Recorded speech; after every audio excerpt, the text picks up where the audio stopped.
নমস্কাৰ স্বাগতম জনাইছোঁ কেৰিয়াৰ আসামৰ নতুন আৰু এটা ফ্ৰেছ ভিডিঅ'লৈকে। তো বন্ধু বান্ধৱীসকল ফাইনেলি আহি গ'ল বহু অপেক্ষাৰ পাছত ADRE 2.0ৰ ৰিজাল্ট। তৃতীয় আৰু চতুৰ্থ বৰ্গ অৰ্থাৎ গ্ৰেড 3 আৰু গ্ৰেড 4ৰ ৰিজাল্ট ফাইনেলি আহি গ'ল। আজি নিশা 12 বজাৰ লগে লগে আপোনালোকে এই ৰিজাল্টসমূহ লাভ কৰিব বা এই ৰিজাল্টসমূহ চাব পাৰিব। ঠিক আছে, তো ৰিজাল্টসমূহ কেনেকৈ চাব লাগে সেইখিনিও আপোনালোকক বুজাই দিম আৰু ভিডিঅ'টো যিমান পাৰে শ্বেয়াৰ কৰি দিয়ক, কাৰণ আজি ৰাতি ৰিজাল্ট দিব বুলি বহুতো কেণ্ডিডেটে নাজানে হয়তো। ঠিক আছে, তো আজি নিশা 12 বজাত এই ৰিজাল্টসমূহ আপোনালোকে লাভ কৰিব বা লিংক এক্টিভেট হ'ব। তো আপোনালোকে ৰিজাল্টসমূহ চোৱাৰ ডাইৰেক্ট লিংক দি দিম, আমাৰ ডেছক্ৰিপশ্যনত দি দিম, নাইবা আমাৰ হোৱাটছআপ গ্ৰুপত দিয়া হৈ থাকিব। যদি হোৱাটছআপ গ্ৰুপ এতিয়ালৈকে জইন হোৱা নাই, জইন হৈ লওক হোৱাটছআপ গ্ৰুপটোত। তো ডাইৰেক্ট লিংকটো দি দিম ৰিজাল্টৰ, তাত ক্লিক কৰি আপোনালোকে ৰিজাল্টসমূহ চাব পাৰিব। ঠিক আছে, তো অলৰেডি ইয়াতে ৰিজাল্টসমূহ 7 মাৰ্চ তাৰিখে দিয়াৰ কথা আছিলে। তো আজি নিশা 12 বজাৰ লগে লগে ইয়াৰ ৰিজাল্টসমূহ ডিক্লেয়াৰ কৰিব বা আপোনালোকে চাব পাৰিব। ঠিক আছে, তো আপোনালোকক আপডেট কৰি থাকিম, আমাৰ গ্ৰুপত আপডেট কৰি থাকিম। তো এই ভিডিঅ'টো যিমান পাৰে বন্ধু বান্ধৱীলৈ শ্বেয়াৰ কৰি দিয়ক, তেওঁলোকে হয়তো এতিয়াও গম পোৱা নাই যে ৰিজাল্টসমূহ ৰাতি 12 বজাত দিব। ঠিক আছে, তো ইয়াতে হোৱাটছআপ গ্ৰুপৰ লিংক দিয়া হৈছে, এই লিংকটোত ক্লিক কৰি আপোনালোকে হোৱাটছআপত জইন হৈ লওক আৰু আপোনালোকে ৰিজাল্টসমূহ গ্ৰেড 3 ৰিজাল্ট ক্লিক হেয়াৰত ক্লিক কৰি আপোনালোকে ডাইৰেক্ট চাব পাৰিব। ইয়াৰ পৰা কোনো ধৰণৰ বেলেগ ৱেবছাইটত যাব নালাগে।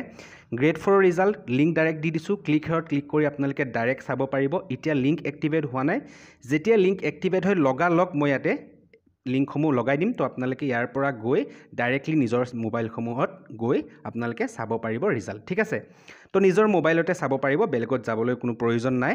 আৰু ইয়াতে যিটো কাট অফ আহিব গ্ৰেড 3 আৰু গ্ৰেড 4ৰ পেপাৰ ৱাইজ কাট অফসমূহ ইয়াতে দি দিম, ক্লিক হেয়াৰত ক্লিক কৰি আপোনালোকে কাট অফসমূহ চাব পাৰিব। ঠিক আছে, তো ৰিজাল্টৰ ন'টিছখনত ইয়াতে উল্লেখ কৰিছে আপোনালোকে ৰিজাল্ট চাবলৈ কি লাগিব। চাওক, ইয়াতে আপোনালোকে ক্লিক হেয়াৰত ক্লিক কৰি দিয়াৰ লগে লগে এই ন'টিছখন ওলাই যাব। তো ইয়াতে অলৰেডি উল্লেখ কৰিছে যে 7 তাৰিখে গ্ৰেড 3 আৰু গ্ৰেড 4ৰ দুটাৰে ৰিজাল্ট ডিক্লেয়াৰ কৰিব। অলৰেডি আপোনালোকে গম পাইছে 12 বজাত ৰিজাল্ট ইয়াৰ ওলাব। ঠিক আছে, তো আপোনালোকে 12 বজালৈ অপেক্ষা কৰিব লাগিব, মাত্ৰ কেইটামান ঘণ্টাহে বাকী আছে মাত্ৰ।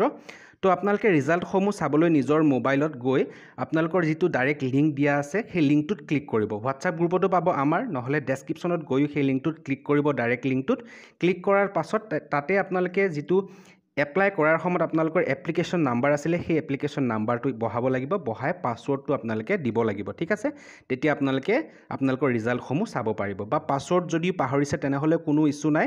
তো পাছৱৰ্ডটো আপোনালোকে ফৰগট পাছৱৰ্ডত ক্লিক কৰি ফাৰ্ডাৰ যিখিনি প্ৰচেছ আছে সেই প্ৰচেছখিনি কৰি আপোনালোকে পাছৱৰ্ডটো পাব পাৰিব। ঠিক আছে, মাথো এপ্লিকেশ্যন নাম্বাৰ আৰু পাছৱৰ্ডসমূহ লাগিব। ঠিক আছে, তো সেই কৰি আপোনালোকে আপোনালোকৰ ৰিজাল্টসমূহ চাব পাৰিব।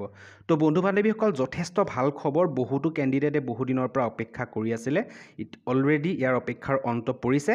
তো ৰিজাল্টসমূহ 12 বজাত ঘোষণা কৰিব। পুনৰ এবাৰ আপোনালোকক কৈছোঁ, ভিডিঅ'টো যিমান পাৰে বন্ধু বান্ধৱীলৈ শ্বেয়াৰ কৰি দিয়ক, যিসমূহ গ্ৰুপ আছে গ্ৰুপসমূহলৈ ভিডিঅ'টো শ্বেয়াৰ কৰি দিয়ক, সকলোৱে যাতে এই খবৰটো লাভ কৰে। অ'কে, তো আপোনালোকে ৰিজাল্ট কেনেকুৱা হ'ল কমেণ্ট কৰি জনাবলৈ কিন্তু একেবাৰে নাপাহৰিব। তো পুনৰ এবাৰ লগ পাম নতুন এটা ভিডিঅ'ত, আজিলৈ ইমানেই, ধন্যবাদ।